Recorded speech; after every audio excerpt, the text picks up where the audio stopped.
Mr. Frank Abagnale. Good morning. It's my pleasure to be here this morning. Normally when I walk up to the podium, it's to talk about fraud and cybercrime, embezzlement, identity theft, and things of that nature. And this afternoon I will talk about all those subjects. But this morning they asked me if I'd start off the program by talking a little bit about my life in which the film Catch Me If You Can was made. Obviously, I had a great writer write a book about my life, a great film director make a movie about my life, a great Broadway musical team make a Tony Award-winning Broadway musical about my life, and a very popular television show on TV for 4 years, White Collar, created around my life. Most of those interesting people actually have never met me personally, but they've all enjoyed telling my story from their point of view, so I thought this morning I would just actually tell you the story from my point of view.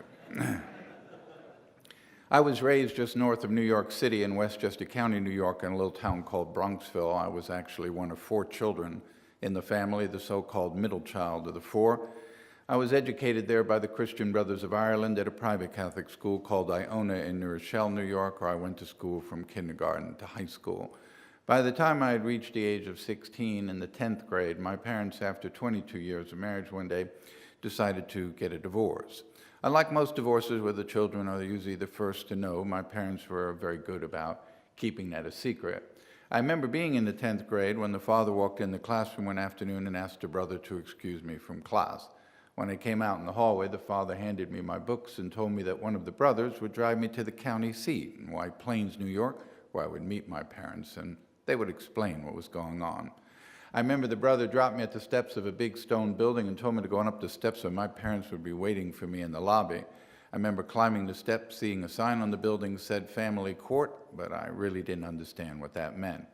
When I arrived in the lobby, my parents were not there, but I was ushered into the back of an immense courtroom where my parents were standing before a judge.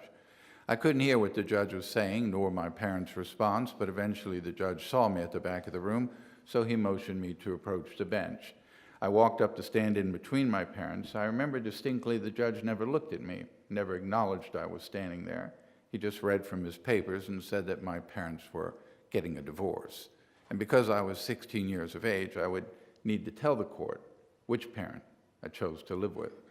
I started to cry, so I turned and ran out of the courtroom. Judge called for a 10-minute recess, but by the time my parents got outside, I was gone.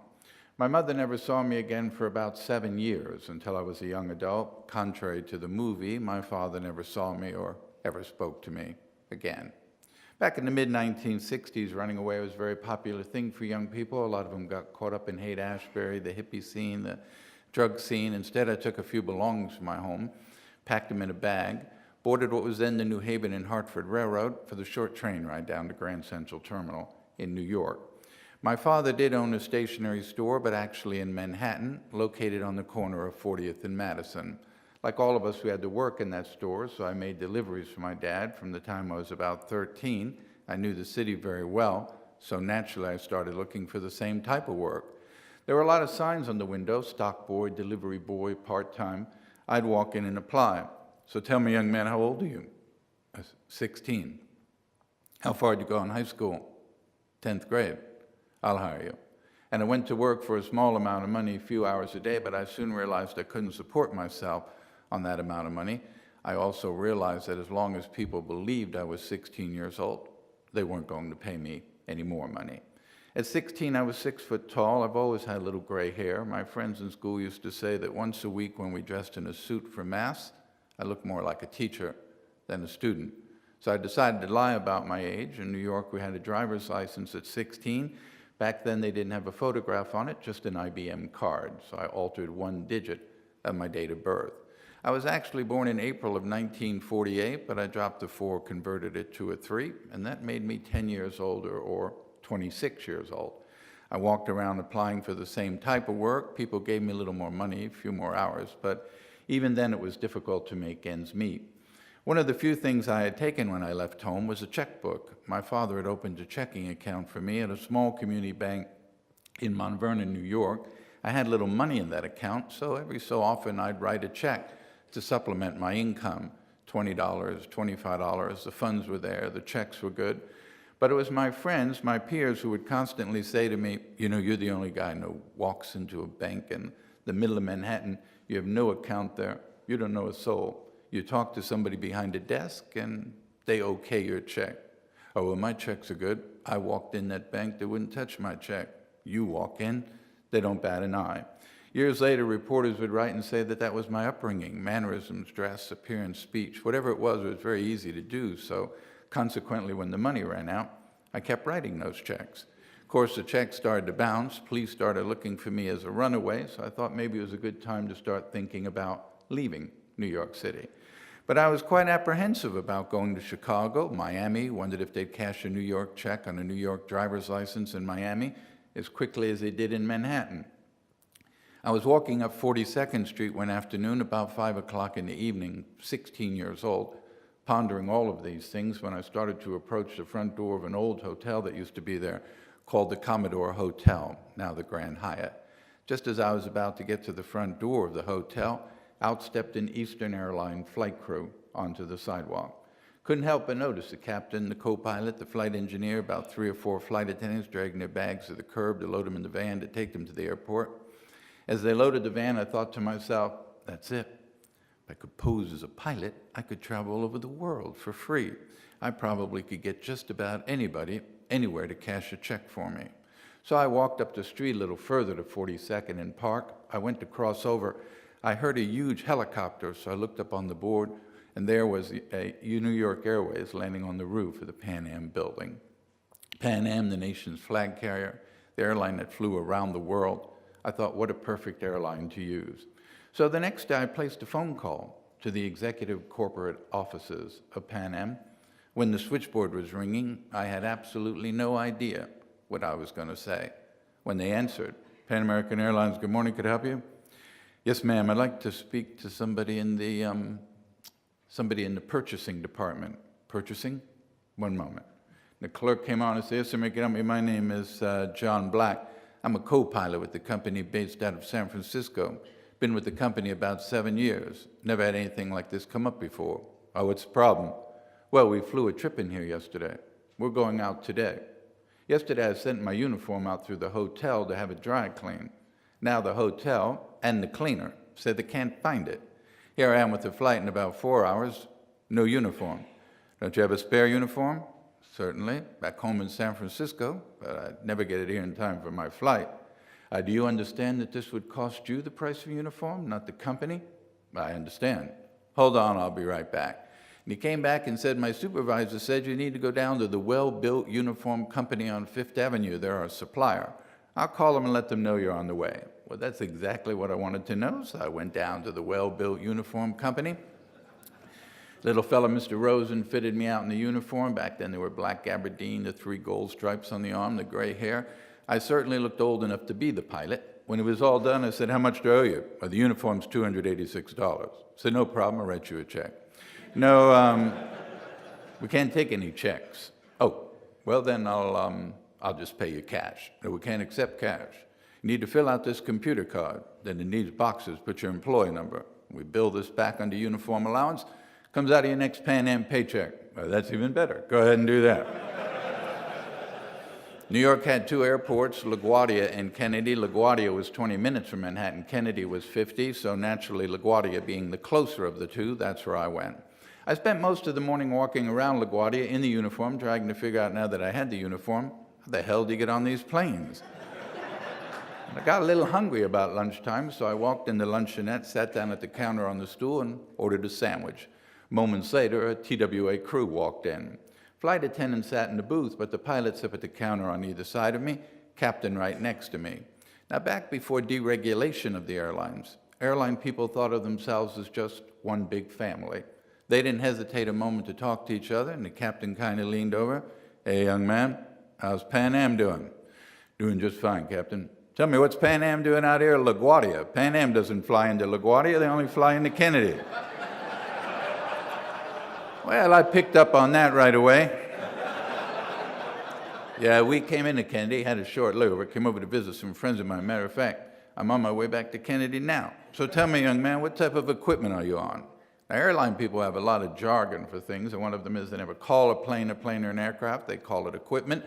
And what type of equipment you're on meant what type of plane do you fly? Back then, the DC-8, a 707. Of course, I didn't know that, and I thought, what type of equipment am I on? The equipment I'm on is this stool. They must mean what type of equipment is on the planes I fly. So I thought, well, they've got the wings, they got the engine.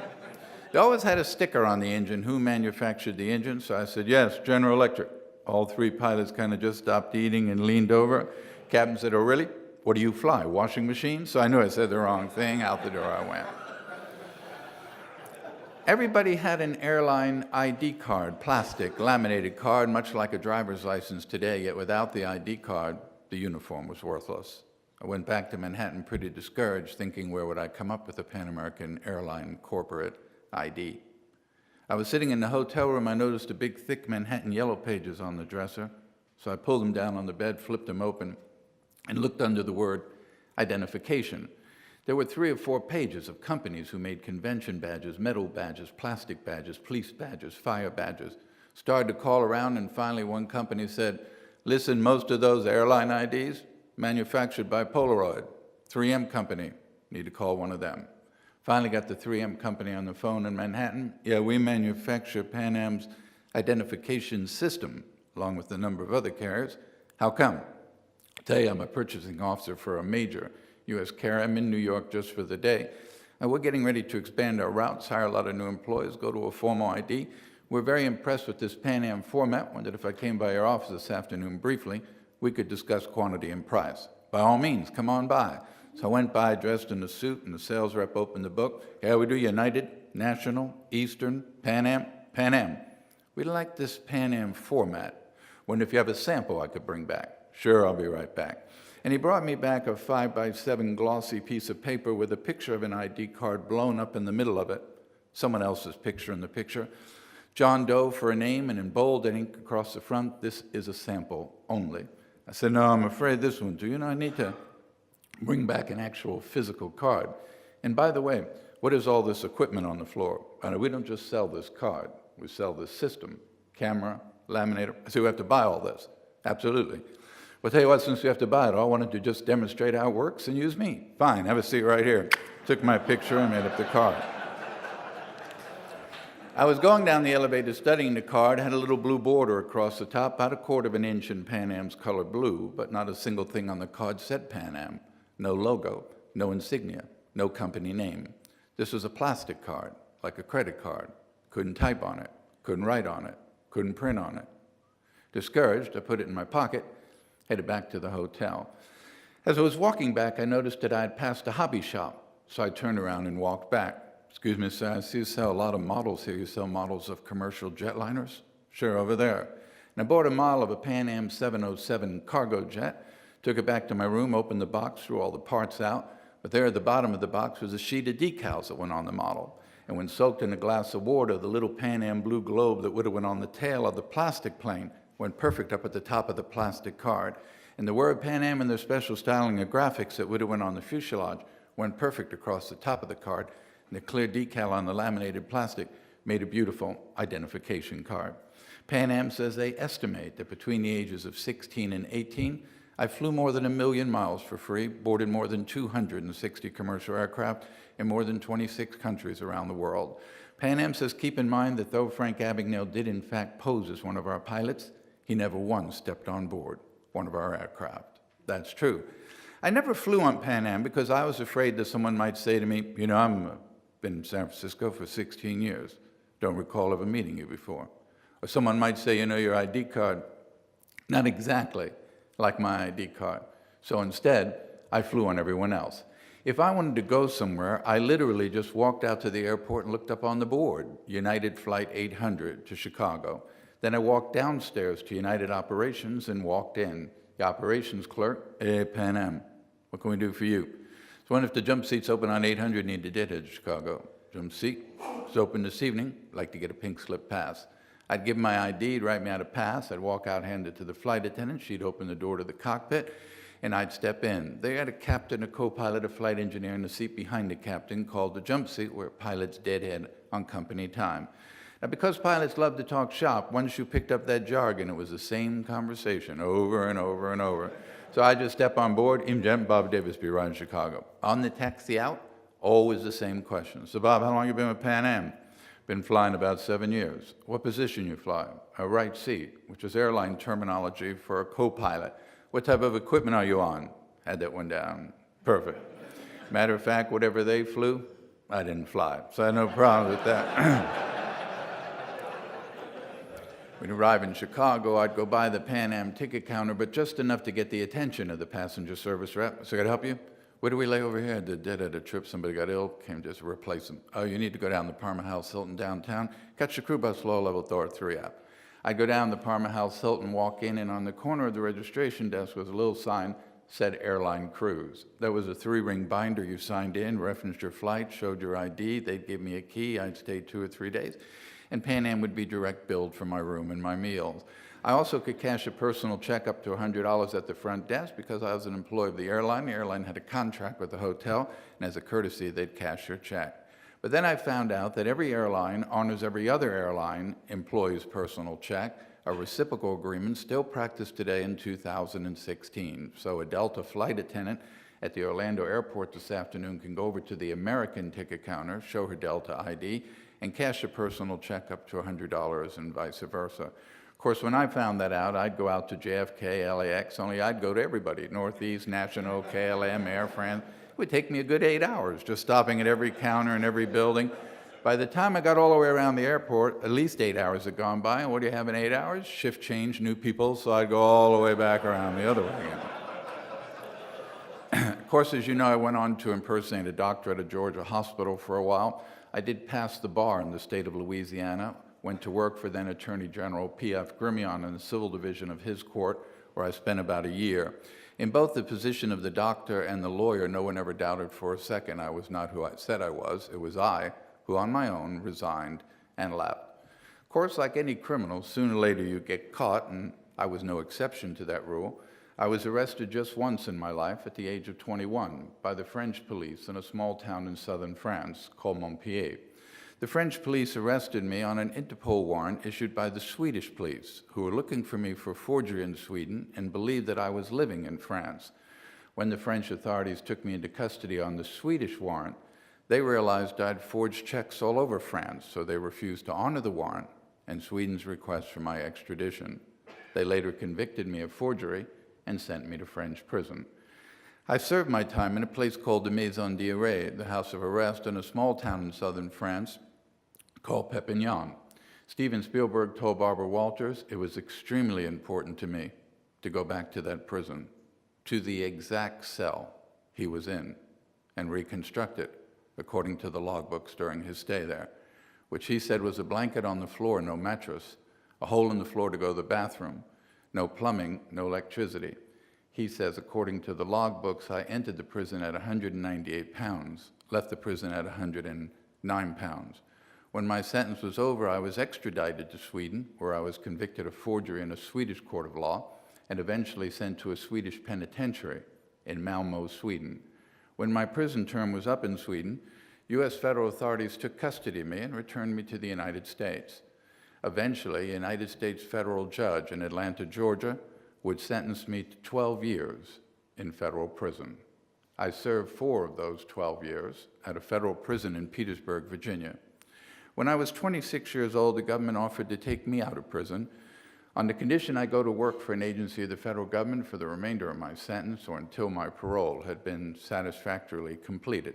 I agreed and was released.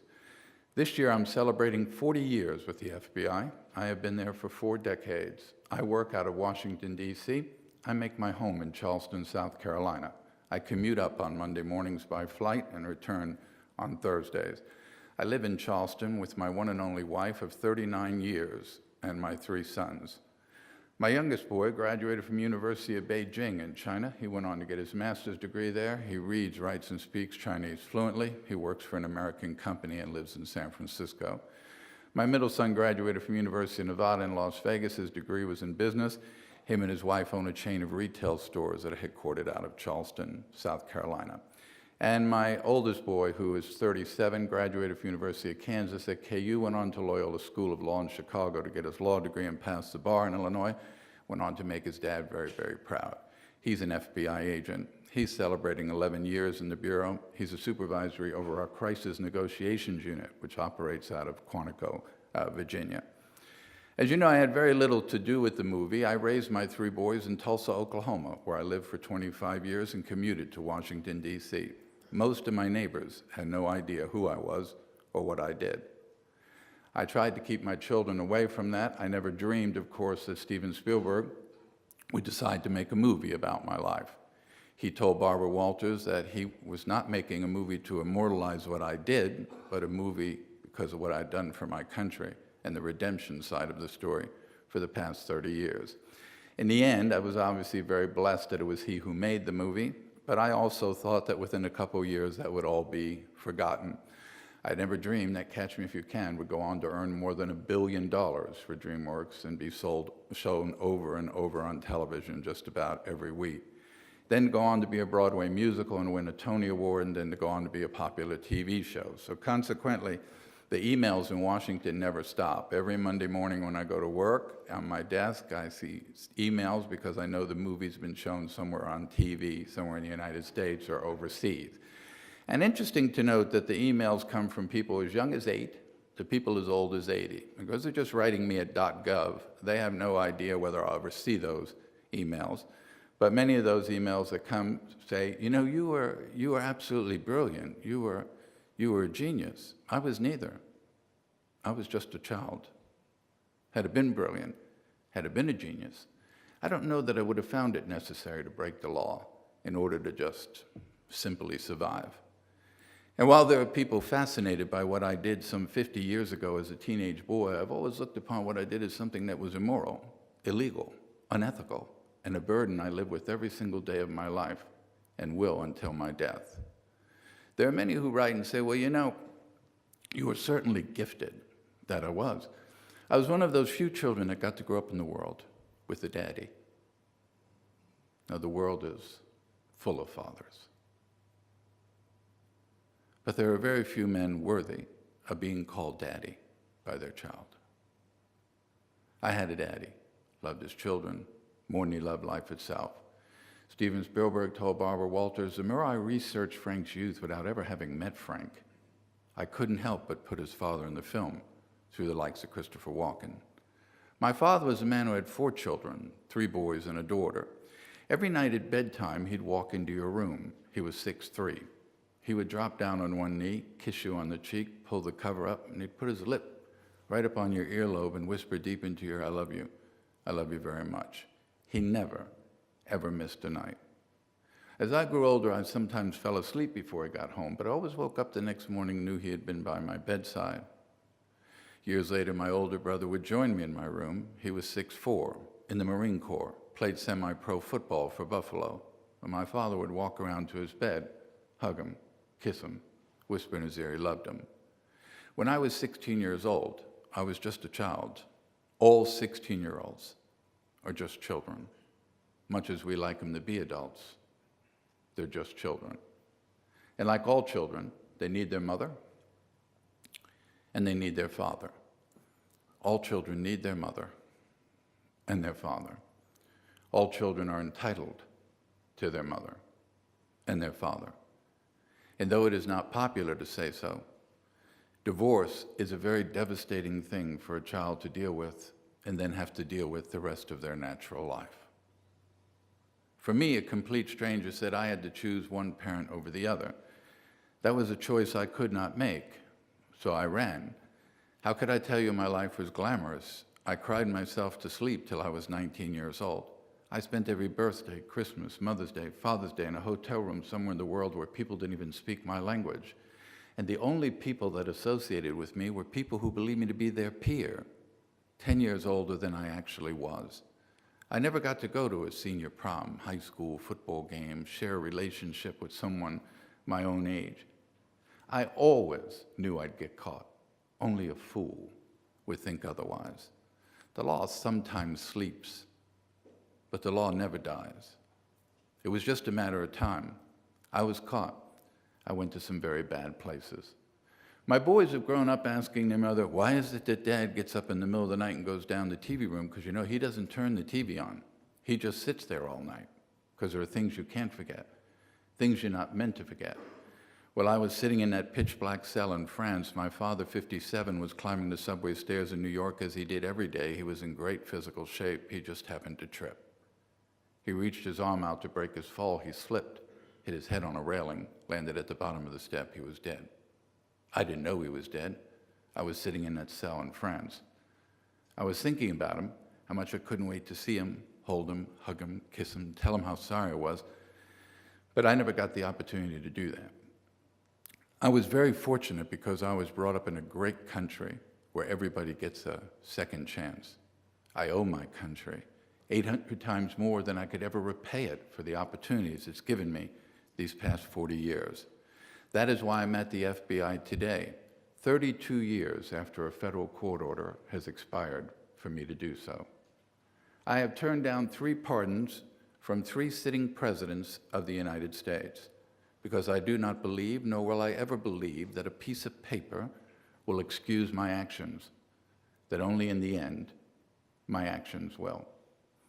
39 years ago, on an undercover assignment in Houston, Texas, I met my wife. When the assignment was over, I broke protocol to tell her who I really was. I didn't have a dime to my name, but I eventually asked her to marry me. Against the wishes of her parents, she did. Now, I could sit here and tell you maybe that I was born again, I saw the light, prison rehabilitated me, but the truth is, God gave me a wife, she gave me 3 beautiful children, she gave me a family, and she changed my life. She and she alone. Everything I have, everything I've achieved, who I am today, is because of the love of a woman and the respect 3 boys have for their father, something I would never, ever jeopardize. There comes a time in all of our lifetimes where we grow older and we have children. And as every parent in this room knows, whether your child is 3 months old or 37 years old, when you lay your head on a pillow at night, no matter where that pillow is, and you are just about to close your eyes, last thing you think about, last thing you worry about are your children. So if you still have your mother, you still have your father, you give them a hug, you give them a kiss, you tell them you love them while you can. And to those men in the audience, both young and old, I'd remind you what it is to truly, actually be a man. It has absolutely nothing to do with money, achievements, skills, accomplishments, degrees, professions, positions. A real man loves his wife. A real man is faithful to his wife. And a real man next to God and his country put his wife and his children as the most important thing in his life. Steven Spielberg made a wonderful film, but I've done nothing greater, nothing more rewarding, nothing more worthwhile, nothing that's brought me more peace, more joy, more happiness, more content in my life than simply being a good husband, a good father, and what I strive to be every day of my life, a great daddy. Look forward to seeing you this afternoon. God bless you. Thanks for coming today. Thank you. Thank you very much.